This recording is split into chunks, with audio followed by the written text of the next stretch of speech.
a Jedi Master of Fire. Just understand the very basics, the fundamentals. We have politicians pushing policy based on things that make no sense. Like it actually literally don't know anything about it. And so it's like you're gonna push policy that you don't know anything about. Right. And so it's disingenuous and inherently dishonest. So that's the biggest frustration I have. I look at it, look, I'm going to educate you and give you the information that you need so that you can make an informed opinion about it. If at the end of the day, I take you shooting, I tell you the stats, I tell you about how guns function and how they work, if you still are anti-gun, I respect that. Now, that doesn't mean you get to then push your anti-gun agenda on me and limit my rights because of it, but I can respect that. At least you can walk in and say, hey, look, I appreciate that. I think we're also faced with the reality of just the sheer number of guns in the country. It's a staggering number. And you're not going to just take those away. You're not. Where are you going to put them?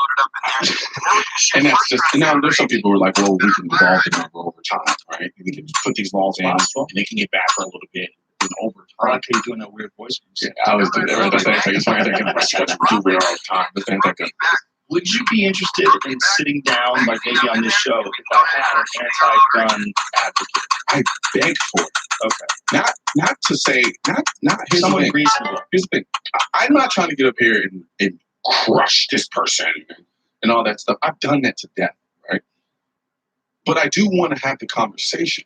Right. You know, and I've done it on my show. The only problem is it's too easy to ignore it because of the platform that's on. Right. You know? Have you had someone on your show that made reasonable points? Like if somebody wanted to watch you with in some sort of a debate with an anti-gun person, is there a show that you could recommend that people could go watch right now? That I was on? Yes. On your show? On my show? Yeah. Well, see, here's the thing though. So one of the biggest flaws of the people that were on my show that I had that conversation with is you could instantly see it was more of an education process because you could tell they didn't know much. So what would happen is if they make a point about why they believe this, then I would give them information and then it'd be like, oh, okay. You see what I'm saying? Yeah. I'm sure there's someone out there that is educated and is anti-gun. We'll have someone find them. I have a publicist. We'll have him, Matt Staggs. Please let me know because I would be all for it. Yeah.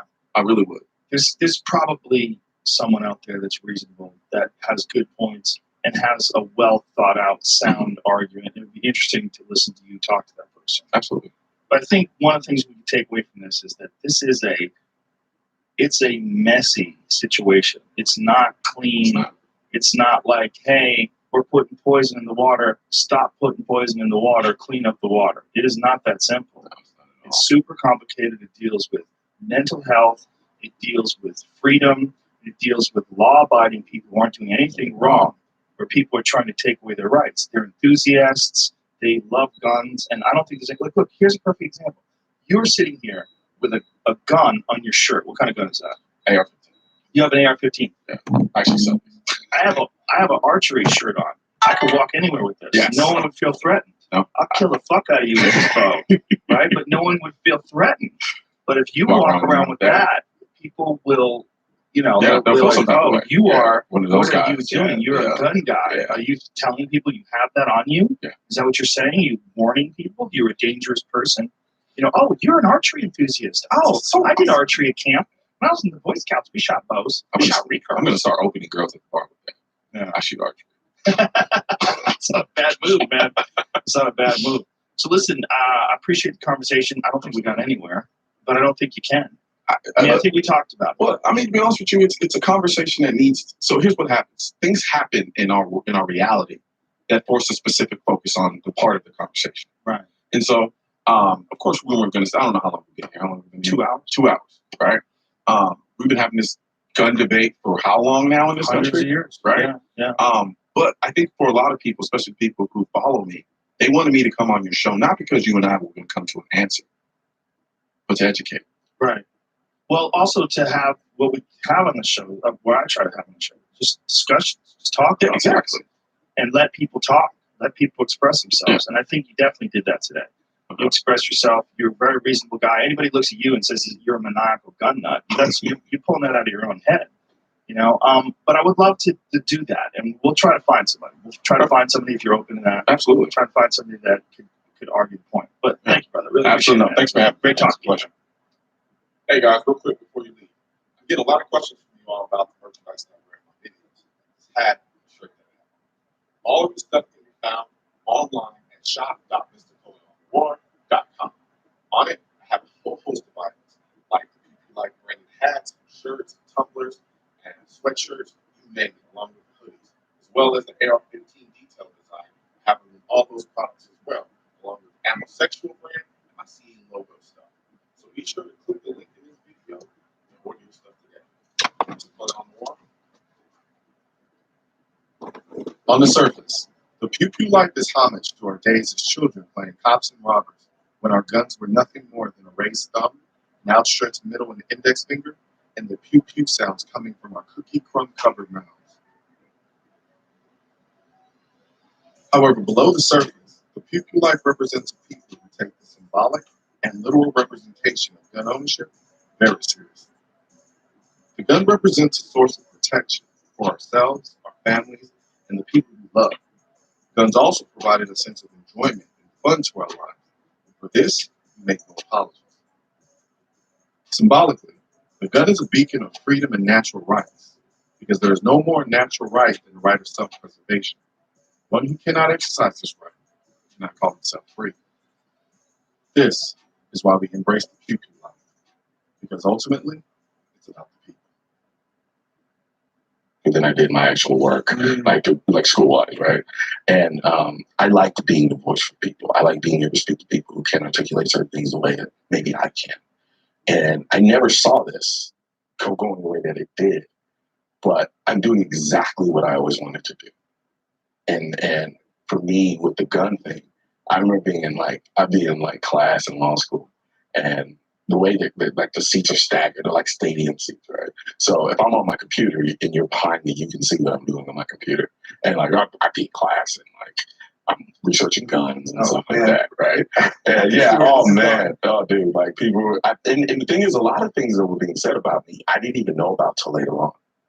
People were concerned. Yeah. Really yo, it's what's going on? Really? Yeah. He's he's crazy. He's not doing anything crazy. He's not, and look, I get it. If you're not into that kind of thing, and you don't follow it, the idea of being passionate about something you perceive to be a tool that used for killing people and only killing people, it's going to seem a little odd to you. But because I came to it so naturally, so organically, without any of that, it just made sense in my mind. I was so unapologetic about it once I got over being apologetic about it, that I didn't push it in people's faces. But there was even a time that's how my Instagram got started, was me separating. So people who followed me up until that point, I had a girlfriend at the time who was you get a lot of questions from people. You can kind of tone down the gun stuff a little bit, and it was kind of an innocent thing. But I nevertheless just said, forget it. I'm just gonna set up a whole other page, and I'm just gonna do all the gun stuff I want to do on that page. And then now that's taken over. I don't even use the other one. I don't even know if I remember the password. Yeah. But so from there, that's where things really started taking off. And then when I started doing gun reviews. And so then from there, when I got into the political component of it, then I started doing my commentary. And then that's when things started really taking off. All right, so let's do this. I want to do Gun 101. Okay. All the things that we should know about guns. And then I want to do the most common misconceptions about guns. Because I think part of the issue right now is every time something happens, every time there's a shooting, half the people don't know anything about guns on one hand, half the people then give you all of those misconceptions. It gets confusing for everybody, and even the people who I generally trust, I sense don't know exactly what they're saying. So I want to do a video with you right now where every time one of these incidences happen, and someone starts asking me this, asking me that, I want to go, I've got the thing that I can point them to with the answer. So let's do Gun 101. Okay. What do we need to know about guns? All right. First and foremost, AR does not stand for assault rifle. So when they say AR-15, that's not assault rifle. It does not mean assault rifle. An assault rifle is a gun that is fully automatic, right? That means I pull the trigger, I hold it back, and it expends all of the ammunition in the magazine. That's Jesse Ventura in front of you. Boom. right? It's a great gun. Love that gun. Right? Not going to argue about that. Not going to say I wouldn't mind owning it. But, so Okay, so that's automatic. that's Just hold it down. holding down, it's and gone. it will fire every round subsequently until it's completely out. Okay. Right, and it does so at a very high rate of speed, generally speaking. Semi-automatic. So now there's been this thing where people conflate this or use semi-automatic as a kind of a hyperbolic way of characterizing guns as death-killing machines, right? Mm-hmm. Virtually every modern gun is semi-automatic, and what that means is one press of the trigger, you get one bullet, versus holding the trigger down once and getting all of the bullets. Okay, so that's a great distinction right there, because often when this happens, you see people saying we have to ban semi-automatic. Yes. Semi-automatic. That's virtually every modern gun. Yeah, so it's not because the only difference between that and a fully automatic. But what's one that you're just loading one bullet in? Okay, so that would be a bolt action. Okay, right. So there's fully automatic, semi-automatic, and bolt action. Right. Bolt action is more like hunting, right? Or high precision shooting. Yeah. And it's a bolt because it allows you to build a gun up in such a way where it's the tighter constraints within a gun and allows you to be more accurate. Okay, right? Without certain mechanisms moving back and forth, throwing off the accuracy of the shot. So you would say then that when all of these people come out and say we have to ban semi-automatic, that they are actually just flat out confused or intentionally conflating or obfuscating what the truth is related to. Yes, absolutely. And so it's either they're confused, ignorant, or they're doing it purposefully, like you just stated. Okay. So so let's do some NRA stuff while we're doing this. What is the NRA stance on automatics?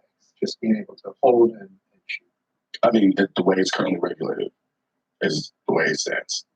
Like right now, there's in order to get an automatic gun, there's a certain process you have to go through in order to get them, and that it's been that way for a very long time now, and that it exists as it does now, and that's essentially where the stance is with respect to fully automatic guns. What are people using fully automatic guns for? So, because I think this is where you hear people go, well, no one needs an automatic to hunt. Well, see, here's the thing, though. It's the idea of putting it under the guise of needing, right? Name another right where we use that same standard. Begs the question. And so it's like, okay, you have a fully automatic gun and you have semi-automatic guns, you have bolt action. There are different reasons why you want each of these guns. Now, I can delve into that, but then that starts getting into the very nerdy side of firearm ownership, where the enthusiast aspect of that comes into it, is understanding tactically why you would want certain things. And so for me, I don't have a problem with people owning fully automatic guns personally. I just don't see that as a significant danger above and beyond, say, owning a nuclear suitcase, right? So people tried to make that absurd argument to me before. It's like, well, then why don't you be allowed to? Well, that's because there's a cost-benefit ratio that doesn't make any sense. Right, that's inherently self-destruction. So how is that protecting you in any way from the very thing that you're supposed to be protecting yourself against? Do you think there should be a higher threshold to be able to get an automatic than some of the other weapons you're talking about? Me personally, threshold in what respect? Like in terms of either higher graded background checks or references. So let's talk about background checks for a minute. So there's this idea, this notion that we don't have background checks for our guns. Well, we do. And the funny thing is, we in the gun community, we have become a victim of technology. And what I mean by that is people think that just because I can go into a gun store, if I really wanted to, I can go to a gun store right now, buy a gun within 2 minutes. Just like that. You can. Yeah. Because you've done all of the background stuff. See, that's the thing though. I'm undergoing the same processes. Right. So I go into a store, I find a gun. I like this gun. I say I want to buy this gun. I fill out the form 4473, which asks me a series of questions. Then they take that information and they submit it to the FBI database and they do a background check. But it happens instantly because technology, right? It's interesting because there's a lot of people who feel like I should undergo some type of CIA investigation before I buy a gun. The same people who also hate the government. Exactly, right? So when the instant aspect of the background check causes people who don't know very much about the process to think that there isn't, right? Just because I can buy the gun easily doesn't mean it was done thoroughly. You know what I'm saying? I underwent the background check. There's a system there. They checked it against the system. If I don't have any felonies or anything that prevents me from owning that firearm, I'm allowed to buy the gun. Okay, so when people say there are no background checks, or background checks aren't tight enough, or however you want to extrapolate that, is there any credence to any of that? So now let's talk. So I think what you're kind of going into is universal background checks, right?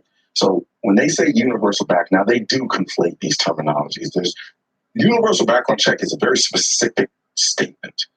It's not like saying Coke, right? Because people hear universal background checks and all they hear is the background check part. That universal means something.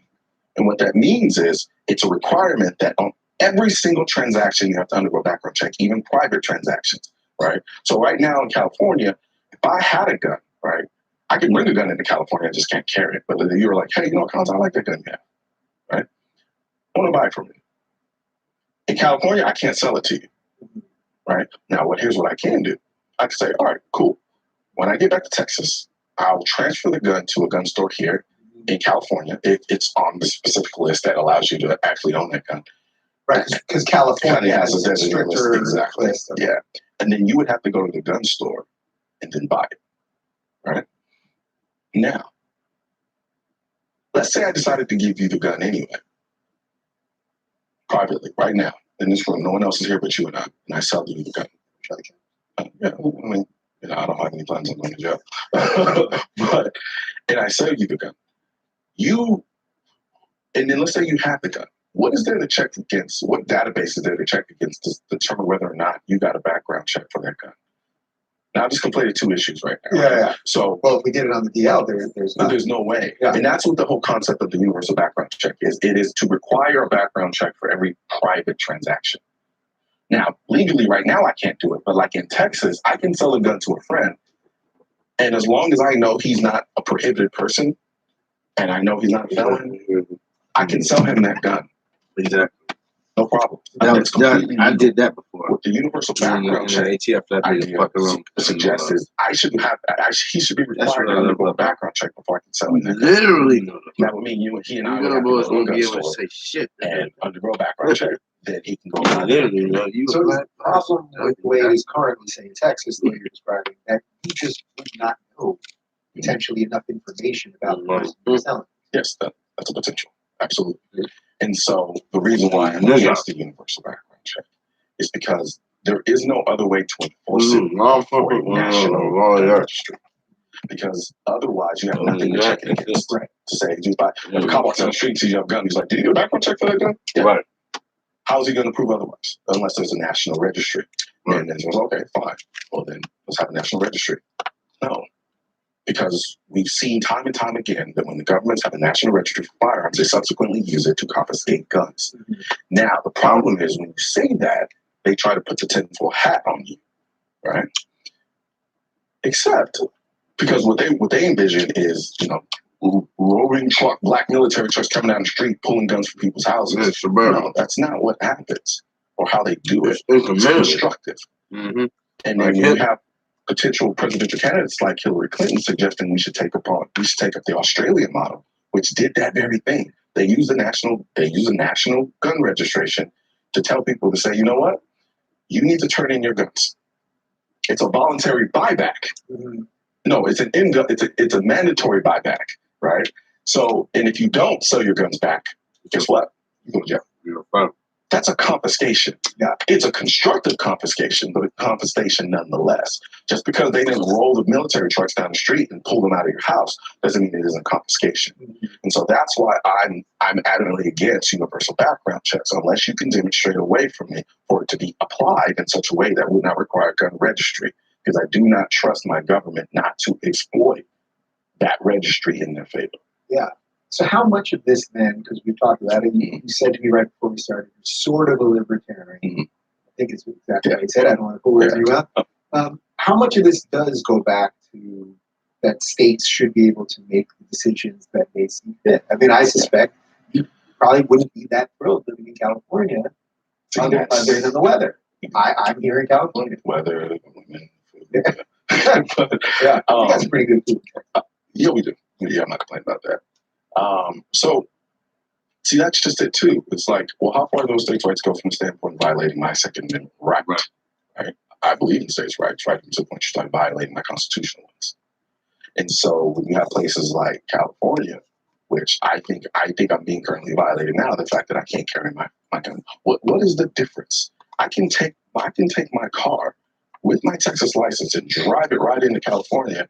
No one has a problem with that. I can drive up and down these roads and as fast as I want, as recklessly as I want. Yeah, that might be illegal, but I can still do it. There's that potential to do it. But yet, I can't carry the thing that I carry to protect my life with the same license.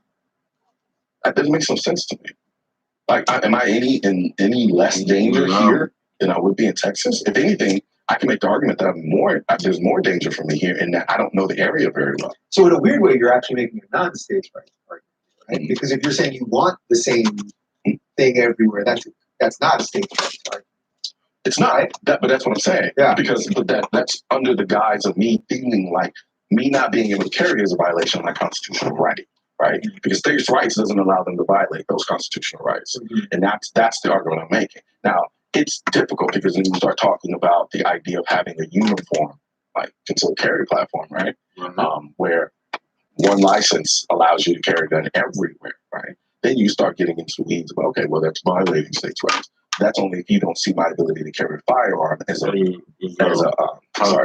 my ability to carry a firearm as a violation of my constitutional rights. So it's an interesting philosophical place to talk because it's like, it just depends where you start. Yeah. Because even though I'm definitely a states' rights guy, I hear what you say there. And then on the other hand, as a states' rights guy, to me, if a state wants to have stricter laws, and you're a big gun guy, then you actually are allowed to leave. As I would say for virtually every other situation, it's kind of shitty. It doesn't feel great to have to leave a place that you want to be at. But if they're doing things as part of their state experiment that you don't like, well, it's on you to get going. Yeah, but if that same state creates a law that violates my right to privacy. Right. Well, we have constitutional rights that supersede. So I see. So I get the issue of it. Are we missing anything else on the technical front? We did that pretty. Let's see. Right. From a mechanical standpoint. Just from the mechanical standpoint, or just any of the language that we use related to this. So, okay. Okay, so then of course there's some people can say it's trivial, some people say it's not. So the magazine versus clip. The general term, it's called a magazine. A clip is an actual thing. It's just different from a magazine. That's kind of slightly trivial, but it does typically kind of expose people who don't really know much about guns when you say clip versus magazine. The proper terminology would be magazine. As far as any other mechanical components. So, what do I need to know about the magazine? Well, that's just terminology. It is semantics. Yeah. Right. I don't always go about correcting people because I feel like it just creates it kind of makes me look like an ass to a degree. No, but that's why we're doing it. Yeah. And I want to clean something up. The biggest thing is just the assault weapon thing, right? Because the AR-15 is a civilian weapon. It's designated. The biggest difference between an AR-15 and an assault rifle is that the assault rifle is fully automatic, and the AR-15 isn't. That's the biggest distinction between the two. Now, of course, then you can make the argument, well, that's a very minor distinction. You know, there are a lot of people who make that argument. But I don't look at the AR-15 any differently than I look at the handgun. In that sense. Okay, so every time when one of these happens and we hear the AR-15 is a weapon of war, so are handguns. You would basically put the AR-15 and the handgun in the same category as pulling ones, shooting ones. Yeah. So that would not be categorized as a weapon of war. Well, see, that terminology is designed to manipulate the emotions of people who don't know anything about guns. So when you hear, if you don't know anything about firearms and you hear he used a weapon of war, technically speaking, all guns are weapons of war, right? Swords can be weapons of war. Exactly. Yeah. So, but what that does mentally, like they understand language very well. Yeah, they like to like 90 human. So, but in terms of the I call it the anti-gun side of things, they understand the use of language very well, and they confuse it purposely. So when you hear someone who doesn't know anything about firearms, think about it. Like if I'm already I'm a little scared of firearms, and then I hear he used a weapon of war, what image comes up in your mind? It's Rambo. You know, he's running down there just going crazy, and that's exactly what he's doing. But he could do the same thing with the handgun. And so the biggest thing that I like to, when I'm having these conversations with people is you're gonna walk away with two points, two trains of thoughts. I'm either gonna get you to admit you just want to ban all guns, or you can see my perspective. Because if you're willing to say, you know what, we need to get rid of all the assault weapons as they understand them, which is essentially AR-15. But now it's actually become even more broader. Like we need to get rid of all semi-automatic weapons, right? That's virtually every modern gun. So let's say they want to ban AR-15s. AR-15s, rifles aren't even used. Like the percentage that rifles are used in actual shootings is so low and marginal. It's unreal. So then why are we focusing on it? But okay. So then what are most shootings? They're handguns. Yeah. Right? So if we get rid of that, and we got rid of AR-15, and then we have another shooting that happened, because our most deadly school mass shooting was Virginia Tech, and he used a handgun. So then what happens if that happens again? So now what are you going to ban? You're going to ban the handgun? And that's when you're stuck having to confront the fact that, okay, either you really just want to ban all guns, or you understand that the distinction is relevant, right? We've got to get to the absolute point issue and why these things are happening.